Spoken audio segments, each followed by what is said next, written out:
welcome. Today we're suited up because we're going to talk about something very, very hard, very difficult. Because building a coaching business has been literally one of the hardest thing I've ever done. So I want to dive into it and give you a bit of a head view from 6,000 feet above because I've built many coaching businesses in my life. I'm building a coaching business in public as we speak. And I'm going to give you the steps that I would take if I were to go completely from zero, which happened to me a couple of times because I've been through the shitter, not only with some business partners, but also with my health. And I had to rebuild because whenever you have momentum in the business, sometimes the momentum just, you know, to some sort of way. For me, it was a hard operation and a couple of business partners keeping money from me to rebuild it again. But every single time is easier. Like, for example, back in January, I restarted a coaching business, and over the last 6 months, we've collected about $60 to $70,000. And I don't take that lightly. I think that's quite an achievement. But that's because I've done it so much. And I'm going to give you the exact steps that I went through on how to do that. It's going to be kind of an overview of it because I cannot go into the details here. If you want to find more details on how exactly I could have done that or how I'm doing it, go to my YouTube. There's going to come a lot more videos on there. So subscribe if you're on YouTube.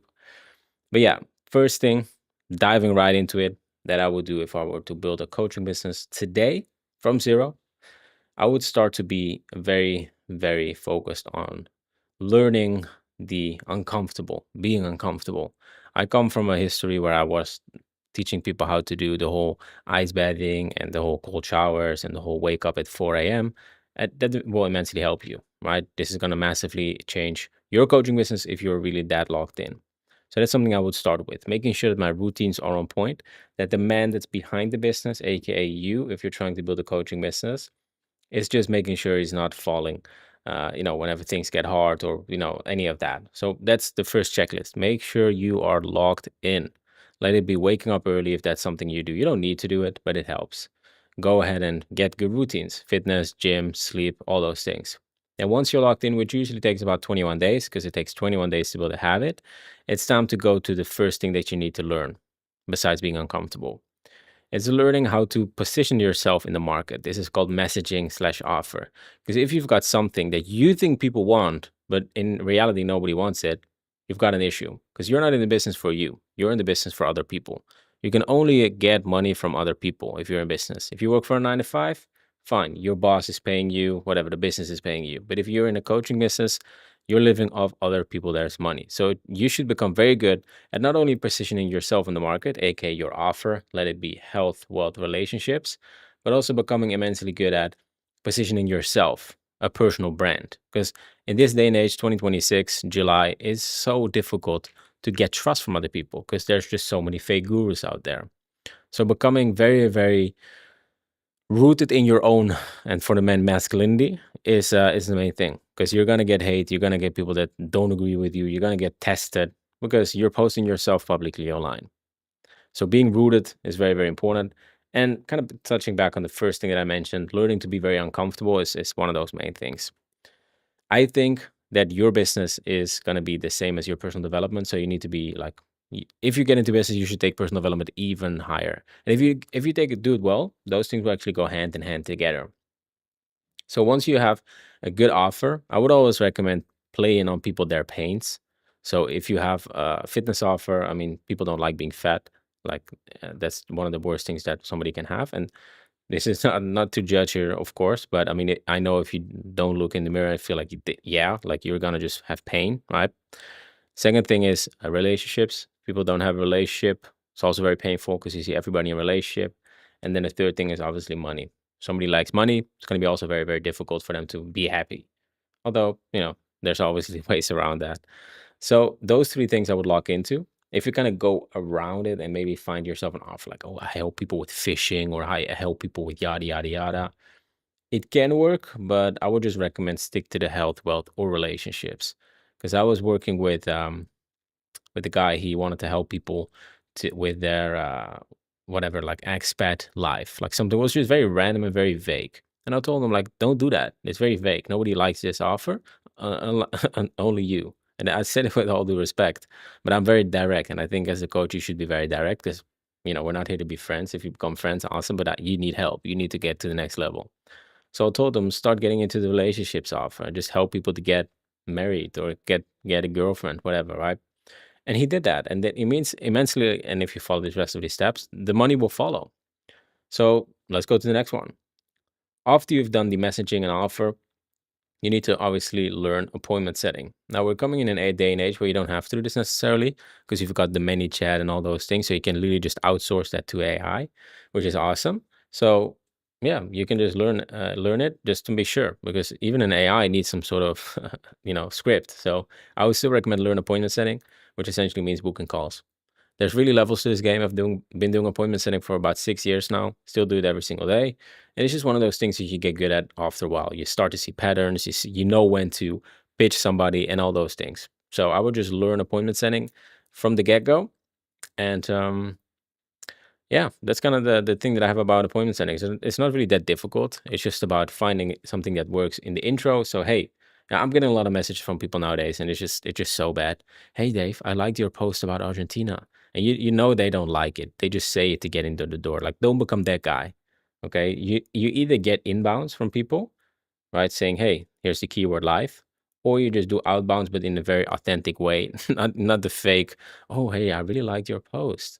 Everybody knows that you don't like their post. You just say to whatever, get the foot in the door. So don't be cheesy. Find something that works, just very direct. Hey, Dave, I see you do this and this and that. I do this and that. Are you open to me asking you a couple of questions? And then 90% of those people might not say react, and then only those 10% you can work with. But then at least you've set the frame from the get-go, because that's the first part of the appointment setting. You need to set the frame, just like in sales, which we'll touch upon in a little bit. And then after the frame, ask your good questions. And then the only reason why you ask those questions is to get them on a call. So you pitch them, hey, I just seen your situation. It seems like you need some help with this and this and this. I'd be happy to help you out with that. And then before they get on that call, I would recommend always sending a video sales letter so they know exactly what you do, what you're about, and you're just gonna already start the sales call with the plus one, not a minus one.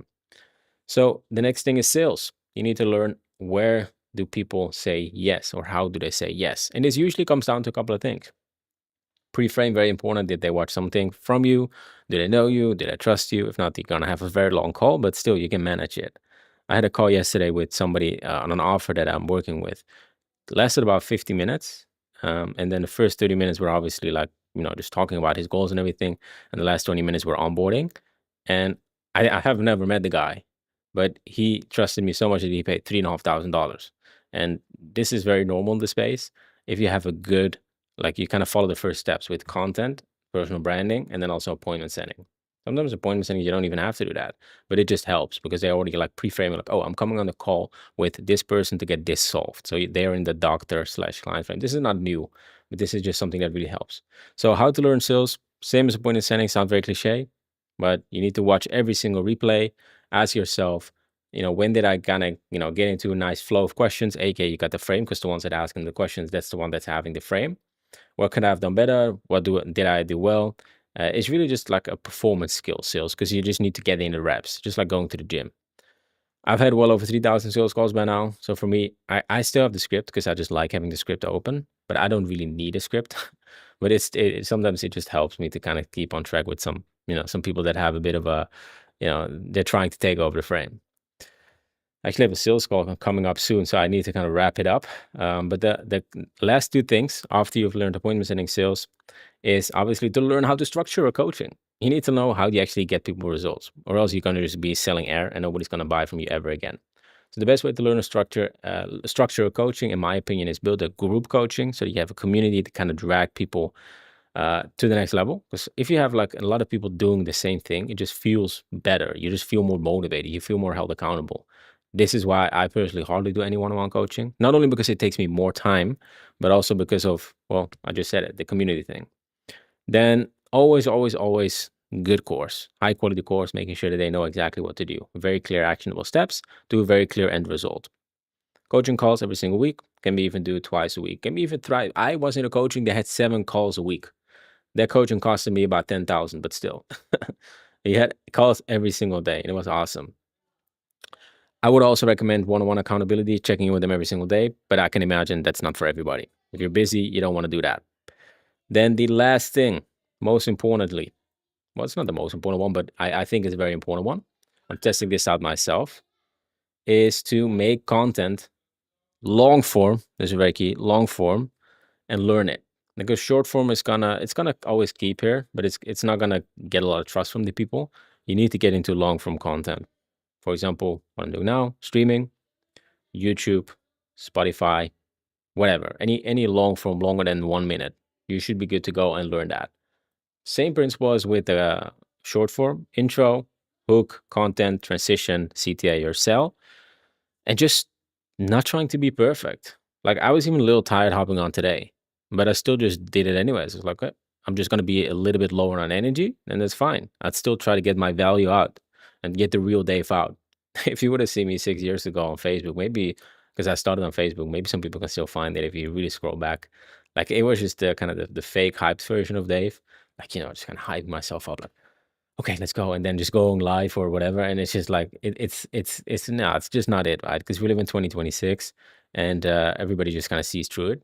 So if you forget something, just okay, be okay with it. If you make a mistake, laugh about it, right? Because this authenticity keeps people watching longer than any polished delivery will ever be. And now, especially with Claude, ChatGPT, and all these things, oh man, it's just like day and light if you just be able to just be real. So long form content. Now, a good example of good long form content is a video sales letter that doesn't sound like a video sales letter, that doesn't feel like you're being sold, right? So you pull in testimonials, you pull in details about your program, you're talking about objections, you're talking about beliefs that your ideal client has and that he needs to break for you to buy, right? This is the domino statement that's in one of the books here by Russell Brunson. Very, very good book. Highly recommend it. .com secrets or traffic secrets. But yeah, this all in all will help you to really just sell like nothing else. You can be the best closer, but you don't even need it if you have a good video sales letter, because it's just an onboarding call. It's just like, even yesterday, like, it wasn't really a lot of selling. It was just me collecting money because he's watched the VSL that we made. And it's just like, he knows what we're about. I don't have to do any selling. It's just so easy. So the longer you stay, and once again, I've been doing this for 6 years, the longer you stay in coaching, the easier these things will get. So just show up every single day, even in the spite of how you feel or, what's going on in your mind. Like, coaching is really one of those hardest things that I've done. Well, maybe not, because, by the end of the year, I'm going to become a father of a beautiful baby girl. So maybe that will be even harder. But still, you will get a lot of challenges. You will be challenged by your family, by your friends, by all those things. And it doesn't mean to push you away from coaching, not at all. Because I know hard things they do, that like they give you good results, and the good results will make you happy. Because I was watching the World Cup also last weekend, and the coach of Spain, I think his name is, I forgot his name, like a bald guy, really fit guy. He had a quote. It's called like, in Dutch, it's called like, suffering is living, and it isn't in a bad way. Like, you have to suffer every single day, but I knew exactly what he meant with it, because it means, and you can see it in his eyes too. It means that you search for suffering. You don't suffer because, well, life happens to you. You search for suffering that you instill into your life. The best example of that is going to the gym. Going to the gym, yeah, it's nice and it makes you feel good, but it's suffering. Like, if you do leg press every single week, 2 times a week, which I'm doing right now, it's very painful. It's very, very painful. But the feeling that I get afterwards, the confidence that I get in myself, the pride that I have, that's what kind of keeps me going. And that's what makes me happy. Because I know if I were to stay, not everybody will agree with this, and that's fine, right? Those people I don't personally like to work with, because those might be difficult clients. But the ones that know that if you search for hard things and you do those hard things and you feel better at them, that's where you will get fulfillment in life. Those are the guys that I'd like to work with. Because those guys, they will go live even when it's uncomfortable. They will make a video sales letter even when they don't know how to do it. They will go into a coaching call not being prepared, not being, or a coaching consultation call that you give, aka sales call. So to round it all up, don't try to be perfect. We've already got too many fake gurus online. Go live, try it out for yourself, and snip it into clips. I really recommend, if you've watched until the end, to go ahead and get into Restream. It's basically an app that I'm using, and you're gonna hear me talk a lot about this, where I can, as you can see, I'm now live here. I can go live on multiple platforms. Like, for example, I'm now live on Facebook and YouTube, and even on Kick. And then afterwards, I can ask it to clip these things for me. like small little mini clips, and then I can post those onto my social medias. So that will really help me and save me some time and maybe even some money. So this is it for today. If you feel like this is something I resonate with and you want to skill with all these systems that I just mentioned, I've set up a method. It's called the LSA method, which I'm happy to share with anybody that's willing to put in the action. Just comment on Instagram in my DMs the word live and we'll have a chat. See you in the next one. Make sure to show up for your coaching business and be the provider that your future family needs, because that's certainly what I'm doing and I'm building here in public. See you in the next one.